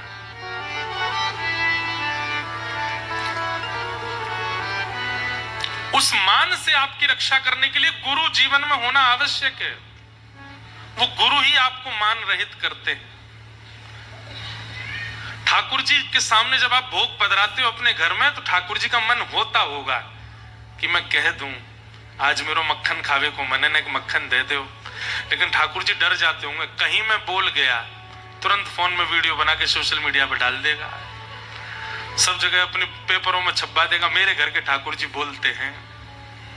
मान करेगा और प्रसिद्धि के लिए मान करके अपने भक्ति को नष्ट कर देगा। इसलिए ठाकुर जी बोलते नहीं, इसलिए ठाकुर जी हिलते नहीं, इसलिए ठाकुर जी चलते नहीं। आज भी वृंदावन में 1-2 महात्माओं के नाम मैं जानता हूं जिनसे ठाकुर जी बात करते हैं, स्पष्ट बोलते हैं, लेकिन वो सबको अपने ठाकुर जी का दर्शन नहीं कराते और ना उनका प्रचार हमको मंच से करना है। ठाकुर जी उसी से वार्ता करते हैं, उसी को अपनी लीला का अनुभव कराते हैं जिस पर ठाकुर जी को यह विश्वास हो चुका है कि ये मान नहीं करेगा। जो मान कर लेता है उस भाव का, उसको ठाकुर जी अनुभव कराना बंद कर देते हैं। फिर उसके यहाँ ठाकुर जी पाषाण बन के ही रहते हैं, कोई अनुभूति नहीं होने देते उसको। इसलिए अनुभव करना है ठाकुर जी की लीला का, स्वरूप का, भावों का, तो मान रहित बनिए। मान रहित ठाकुर जी को ये फील करा दो कि आपको मान नहीं है, तभी ठाकुर जी अनुभव कराएंगे। गोपियों को मान हो गया कि हम परम सुंदरी हैं, इसलिए ये त्रिलोकी सुंदर ठाकुर जी हमारे साथ लीला कर रहे हैं। जैसे ही गोपियों को मान हुआ तो जहां मान वहां राम नहीं, ठाकुर जी रहते नहीं वहां पे, तुरंत अंतर ध्यान हो गए। जैसे अंतर ध्यान हुए, गोपियां व्याकुल ढूंढने लगी श्याम सुंदर को, यत्र तत्र वन में। कहां गए श्याम सुंदर? जब नहीं मिले तब यमुना तट पर पहुंची हैं और किशोरी जी के चरणों में प्रणाम करते हुए कह रही हैं, हम सोचते थे कान्हा कहीं कुंजन में होगा, हम सोचते थे कान्हा कहीं कुंजन में होगा। अभी तो मिलन का हमने सुख नहीं भोगा। अभी तो मिलन का हमने सुख नहीं भोगा। सुन के प्रेम की परिभाषा, सुन के प्रेम की परिभाषा मन में बंधी थी जो आशा, मन में बंधी थी जो आशा। आशा हुई रे निराशा झूठी, दे गया दिलाशा हमें श्याम ना मिला, हमें श्याम ना मिला, हमें श्याम ना मिला, हमें श्याम ना मिला। के सुन राधिका दुलारी, सुन राधिका दुलारी तेरे द्वार का भिखारी, तेरे द्वार का भिखारी तेरे श्याम का पुजारी, एक पीड़ा है हमारी, हमें श्याम ना मिला, हमें श्याम ना मिला, हमें श्याम ना मिला, हमें श्याम ना मिला। देता है कन्हाई जैसे प्रेम की दशा, देता है कन्हाई जैसे प्रेम की दशा सब विधि उसकी लेता है परीक्षा, सब विधि उसकी लेता है परीक्षा। शब्दों पर ध्यान दीजिएगा। ओ देता है कन्हाई जैसे प्रेम की दशा, देता है कन्हाई जैसे प्रेम की दशा सब विधि उसकी लेता है परीक्षा, सब विधि उसकी लेता है परीक्षा। कभी निकट बुलाए, कभी निकट बुलाए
संयोग और वियोग, ये दो स्थिति ठाकुर जी सबको देते हैं। हम सबका जीवन 10-10 वर्षों में विभाजित होता है। बहुत प्रैक्टिकली बात बोल रहे हैं, जीवन 10-10 वर्षों में विभाजित होता है। 10 वर्ष हमारे लर्निंग के होते हैं और 10 वर्ष हमारे अर्निंग के होते हैं। कोई व्यक्ति अगर कठिन परिस्थिति में है तो वो गणित लगा ले, जिस समय से कठिन परिस्थिति शुरू हुई वो 10 वर्ष तक थोड़ी ऐसी ही रहने वाली है, और 10 वर्षों के बाद फिर उसकी वो परिस्थिति अर्निंग की हो जाएगी, फिर वो 10 वर्ष तक प्रसन्न ही रहने वाला है। इसी को कहीं कहीं भावों में अनेक भाव से विभाजित किया जाता है।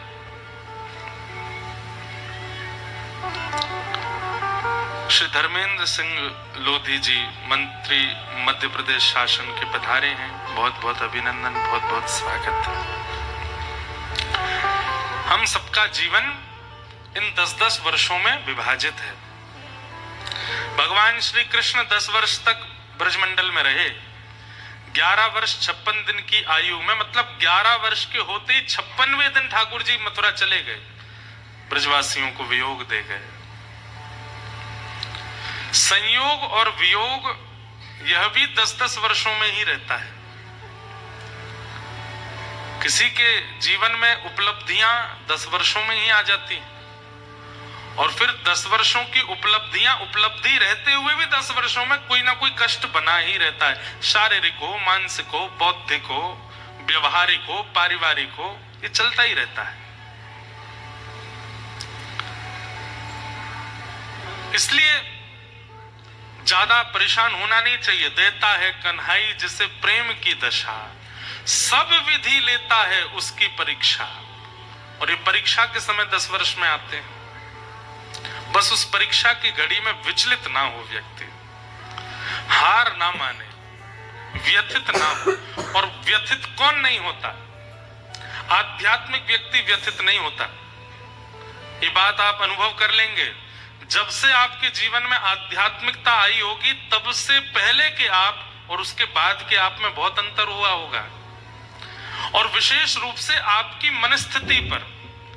पहले आप सामान्य सी बात पर, पहले आपको क्रोध इस बात पे भी आ जाता था कि दाल में नमक क्यों नहीं है, और अब सूखी रोटी भी मिल जाती है तो कोई दिक्कत नहीं होती, खा लेते हैं। ये आध्यात्मिकता करती है आपके साथ।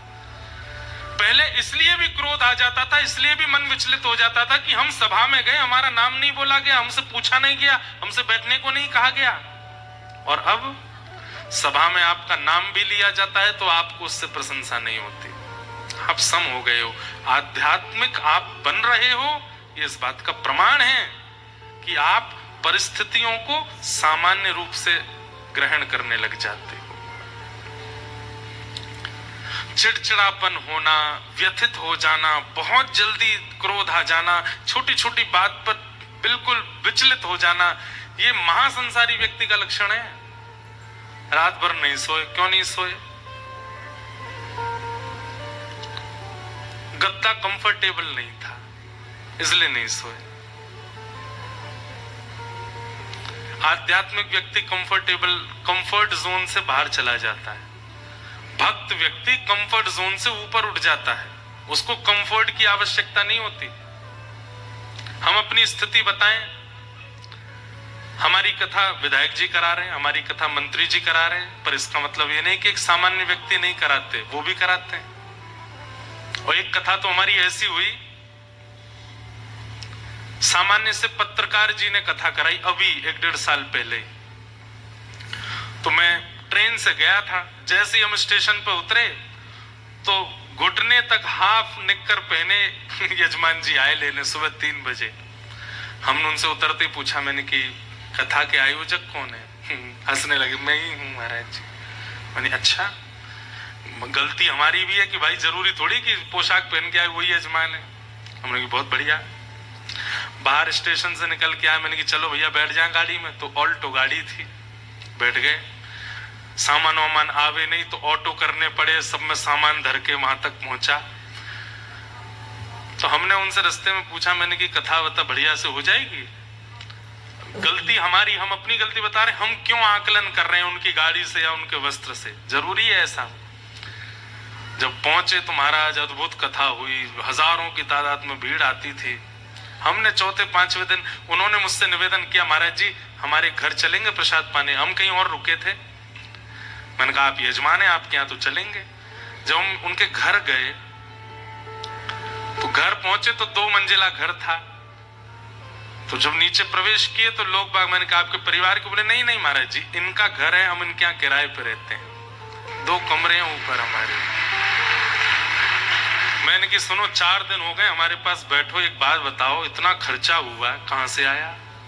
तो रो गए, महाराज जी अकाउंट में 50 लाख रुपए आ गए, पता नहीं कहां से। सच बता रहे हैं, सुनिए बात सुनो। मैंने कहा है, फिर भी मुझे लगा बोल रहे होंगे ऐसे। बोले सच में महाराज जी, अपनी पासबुक वगैरह दिखाई देखिए। तुम बोले मैं गया बैंक, मैंने कहा भैया ये इतने पैसा कहां से आए?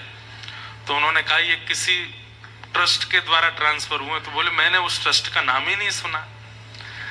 बोले भैया ये हमारे नहीं है, आप ये ट्रस्ट वाले कहीं और डाल रहे होंगे, हमारे में आ गए। तो बैंक वालों ने कहा देखो, मैनेजर साहब बेचारे भले आदमी थे, उन्होंने कहा हम एक काम करते हैं, ट्रस्ट को मैसेज करवा देते हैं, फोन करवा देते हैं कि आपके ऐसे पैसे यहाँ आए हैं, आप चाहो तो वापस विड्रॉ कर लो। 7 दिन का समय देते हैं, अगर विड्रॉ हो जाएंगे तो ठीक है, इंक्वायरी आएगी तो बता देंगे। बोले महाराज जी मैंने सोचा अगर 7 दिन में वापस नहीं गए तो? बोले घर के बच्चे बोले पिताजी घर बना लेंगे, गाड़ी खरीद लेंगे, ये करेंगे। बोले मेरे मन में रात्रि में स्वप्न जैसा ऐसा आभास हुआ कि किशोरी जी ने बिना परिश्रम के ये धन दिया है, हमारी मेहनत का तो है नहीं, क्यों ना इससे कृपा करके अपने परिवार के लिए और पूरे नगर वासियों के लिए हम कथा कराएंगे और 1 रुपया भी अपने लिए प्रयोग में नहीं लेंगे। आप विश्वास मानेंगे, अंतिम दिन वो मेरे पास आए और मुझसे आके बोले महाराज जी इतने लाख रुपए अभी बच गए हैं। मैंने कहा अरे तो आप किराए के मकान में रहते हो, हम आज्ञा दे रहे हैं एक छोटा घर बनवा लो। नहीं महाराज जी ये प्रयोग मैं अपने लिए नहीं कर सकता। मैंने कहा एक बड़ी गाड़ी ले लो। नहीं कर सकता। तो क्या किए, हर महीने गिरिराज जी में एक भंडारा बुक कर दिया, हर महीने आते हैं, हजारों लोगों को भंडारा कराते हैं, उस धन को वहां व्यय कर रहे हैं। ठाकुर जी की कृपा कब कहां किस पर होती है और वो उस कृपा को किस रूप में स्वीकार करता है, इससे भी पता चलता है कि व्यक्ति कैसा है। हमने भी प्रदक्षिणा ली नहीं उनसे। मैंने कहा हम भी पर ऐसे, हमको ठाकुर जी उल्टा मारेंगे और कि भाई तुम ऐसी कथा की दक्षिणा लेते हो। तो कहने का अभिप्राय, हमको तो दोनों परिस्थिति मिलती हैं, श्रेष्ठ से श्रेष्ठ जन भी कथा कराते हैं, सामान्य भी करा लेते हैं।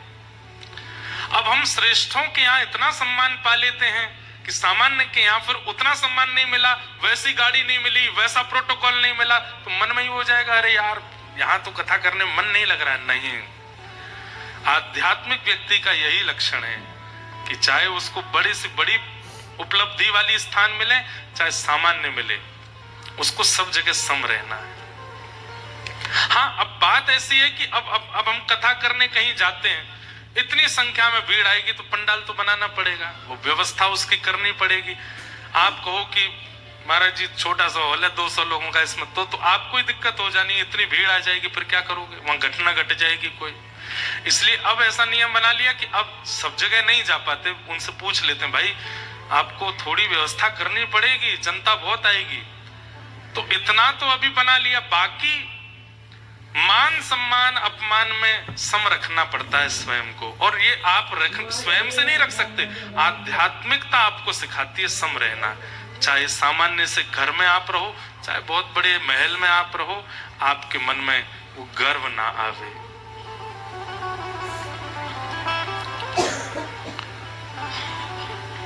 आध्यात्मिकता ये सिखाती है। गोपियों के बीच से ठाकुर जी अंतर ध्यान हो गए, किशोरी जी के बीच में पहुंच करके गोपियों ने गोपी गीत गाया। श्रीमद् भागवत का सबसे प्रिय गीत है ये, भगवान का प्राण है ये गीत। दो श्लोक हम गा देते हैं और फिर रास बिहार करके आज की कथा को विश्राम देंगे। जयति तेधिकं जन्मना व्रजः शयत इंदिरा सस्वदत्र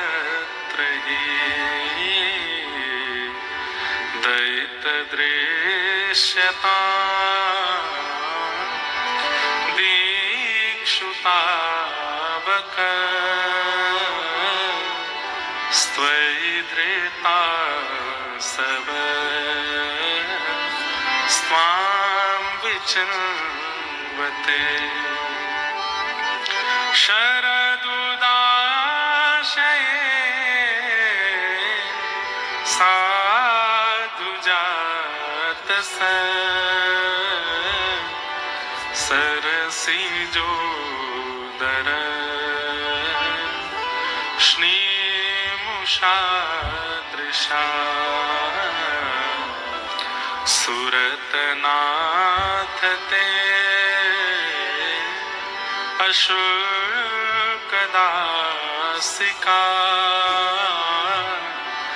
वरदनिघ्नतो नेह किं वदः। एक बात बंधुओं पक्की है, ठाकुर जी से मिलने की इच्छा यदि आपकी प्रगाढ़ हो जाएगी ना, तो आप गाना शुरू कर दोगे। ना शुरू कर दोगे मतलब कुछ भी गाओगे नहीं, आपके मन में अपने आप शब्द प्रकट होंगे और उन शब्दों को अपने आप लय दे करके आप गाने लगोगे। मैं कथा में कहा करता हूं, जिसने पाया उसने गाया, या फिर जिसने गाया उसी ने पाया। ठाकुर जी को गाना तो पड़ेगा। मीराबाई ने गाया, मुझे एक नाम बता दीजिए किसी का जिसने ना गाया हो और ठाकुर जी मिल गए हों। सबने गाया, सबको गा के ही मिले ठाकुर जी। तुलसीदास ने गाया तब राम जी मिले, मीराबाई ने गाया तब गिरधर गोपाल मिले, नामदेव ने गाया तब पंडरीनाथ मिले, जनाबाई ने गाया। जनाबाई तो ऐसा गाती थी, कबीरदास जी ने जब जनाबाई की भक्ति के बारे में सुना तो पंढरपुर पहुंचे, किसी से जाकर के कहा कि कहां है जनाबाई, तो किसी ने कहा आगे से गली में मुड़ जाना, वही है जनाबाई। तो वहां कबीरदास जी ने जाके देखा, दो माताएं आपस में लड़ रही थी बहुत जोर से, और भीड़ देख रही थी। कबीरदास जी बोले, भैया जनाबाई कौन कहाँ है? तो एक ने कहा, ये दो माताएं जो लड़ रही हैं, इनमें से एक माता जी जो है ये जनाबाई है। कबीरदास बोले, मैंने तो सुना था ये भक्त हैं, ये तो बड़े कलेश कर रही हैं, लड़ रही हैं। किस बात पे लड़ रही हैं? बोले, कंडे थापे थे बाहर घर के, तो कह रही हैं पड़ोस वाली इनके कंडे, दो चार कंडे उठा के ले गई, उस बात पे लड़ रही हैं। कबीरदास बोले, तो महासंसारी है, गोबर के कंडे के पीछे कोई लड़ाई करता है? और किसी ने मुझे गलत बता दिया कि ये महाभक्त हैं। कैसी भक्त हैं? चार कंडों के पीछे लड़ रही हैं। कबीरदास जी ने जाके जनाबाई से कहा, आप परम भक्त हैं और चार कंडों के लिए लड़ाई करना, इतना कलेश करना शोभा देता है? जनाबाई बोली, मेरे कंडे सामान्य नहीं है। अरे वो चार कंडे आपको दे तो रही है, ले लीजिए। बोले, ये मेरे नहीं है, मेरे दूसरे कंडे हैं। बोले, कंडों में भी अंतर होता है क्या? बोले, हाँ। क्या अंतर है? बोले, आप कंडे कान से लगा के सुनो, जिस कंडे से विट्ठल विट्ठल आवाज आए समझना वो मेरे कंडे हैं। सोचो, गोबर के उपले पर हाथ धर देती हैं जनाबाई, तो वो भी विट्ठल विट्ठल गाने लगता है। कबीरदास कंडे कान से लगा रहे थे, कुछ आवाज नहीं आई, तभी एक कंडा आया, उस पर था विट्ठल विट्ठल जय हरि विट्ठल। आहा, जैसे नाम सुना कबीरदास जी के नेत्र सजल हो गए। बोले, मैया ये आपका कंडा है? कान, हाँ हाँ ये मेरा है, लाओ इधर दो। इन्हीं कंडों में प्रसाद बनेगा पंडरीनाथ का, क्योंकि कंडे भी विट्ठल विट्ठल गाते, इसलिए तो लड़ रही हूं, मेरे कंडे ले गई है जो विट्ठल गाते हैं। कबीरदास बोले, मैं तो सोच रहा था कितना कलेश करती हैं, पर ये तो महाभक्त हैं, परम भक्त हैं। इस प्रकार बंधुओं, ये सब रास की भूमिका हुई, गाया सब गोपियों ने, और गोपियों के गाते ही इति गोप्यः प्रगायन्तः परलपस्तंश चित्रधा रुरुदु स्वस्वरम राजन कृष्ण दर्शन लालसा। कृष्ण दर्शन की लालसा से गोपियां जैसे ही रोने लगी, इतने में ताशामाविर्भूत सौरी स्मयमाय मुखाम्बुज पीतांबर धर श्रगवी साक्षान मनमथ मनमथ गोपियों के बीच से जो अंतर ध्यान हुए थे ठाकुर जी पीतांबरी पहन करके रास बिहारी बन करके पुनः प्रकट हो गए। बोल रास रासेश्वर भगवान की जय। और अब एक ठाकुर जी प्रकट नहीं हुए, जितनी गोपियां थी उतने ठाकुर जी प्रकट हो गए, इसलिए अब महारास हुआ। अब रास नहीं, अब महारास हुआ। जितनी गोपियां थी उतने कृष्ण प्रकट हो गए, मध्य में राधा कृष्ण और चारों तरफ गोपी कृष्ण, गोपीनाथ भगवान रास विहार करने लगे। देवादिदेव महादेव महाकाल भगवान दौड़े वृंदावन की ओर। आपके यहाँ ये महाकाल कहलाते हैं, आपके यहाँ ये ओंकारेश्वर कहलाते हैं, पर हमारे वृंदावन में ये गोपेश्वर कहलाते हैं। बोलो गोपेश्वर महादेव की। वृंदावन पहुंचे महादेव, गोपियों ने मार्ग रोक दिया। बोले कहां जा रहे हैं बाबा?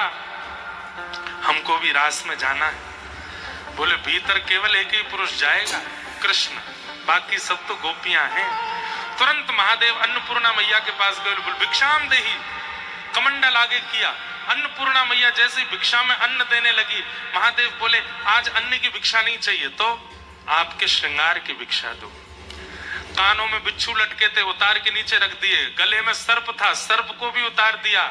जटा में गंगा बह रही थी, गंगा जी को भी नीचे पधराया। जटाएं खोल करके बागंबर आदि सब व्यवस्थित करके, साड़ी पहन करके, चोली पहन करके, कानों में कुंडल पहन के, गले में हार पहन के, आंखन में काजल लगा के, सुंदर जटाओं को केश बना करके, चुनरी ओढ़ करके महादेव बन गए गोपी, और गोपी बन करके वृंदावन पधारे। बोल गोपेश्वर महादेव की। जहां देव आदिदेव महादेव भी गोपी बन जाते हैं वो है वृंदावन। हम पुरुष बन के कैसे जा सकते हैं वहां पे? इसलिए हमारा वृंदावन अद्भुत है, वृंदावन अद्वितीय है। गोपी का मतलब जो प्रत्येक इंद्रिय से कृष्ण को प्रेम करे वो गोपी है। ऐसी गोपी बनकर के महादेव आए और वृंदावन में महारास हुआ। राधा नचे कृष्ण नाचे, नाचे गोपी जन। राधा नचे कृष्ण नाचे, नाचे गोपी जन। हे राधा नचे कृष्ण नाचे, नाचे गोपी जन। राधा नचे कृष्ण नाचे, नाचे गोपी जन। क्योंकि मन मेरा बन गया सखी रे पावन वृंदावन। मन मेरा बन गया सखी पावन वृंदावन। ओ राधा नचे कृष्ण नचे, नाचे गोपी जन। राधा नचे कृष्ण नाचे गोपी जन। मन मेरा बन गया सखी रे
चलो सखी, चलो चलो सखी, देख आवे रास बिहारी आज रे। लाल झूले वृंदावन में आज, चलो सखी देख आवे रास बिहारी। गोपाल लाल झूमे वृंदावन में आज, चलो चलो सखी, हाँ चलो चलो सखी, देख आवे रास बिहारी आज रे। लाल लाल झूले वृंदावन में आज, चलो सखी देख आवे। बोलो रास रासेश्वर भगवान की।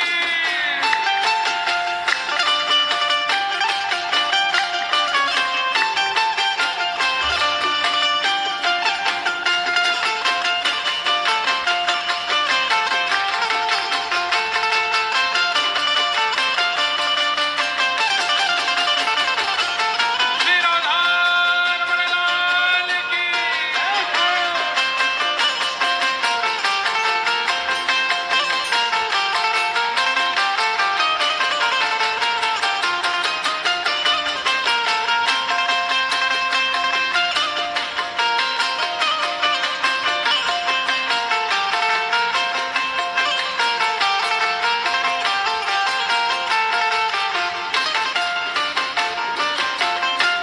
कोई कह रहे हैं कि महाराज जी आज आपने गिरिराज जी नीचे नहीं धरवाए। अरे धारण करवाए थे कि 7 दिन 7 रात्रि धारण करके फिर पधरा दिए, नीचे पधरा दिए। ओ वंशी वट पे यमुना तट पे कान्हा रास रचावे। वंशी वट पे यमुना तट पे कान्हा रास रचावे। ओ वंशी वट पे यमुना तट पे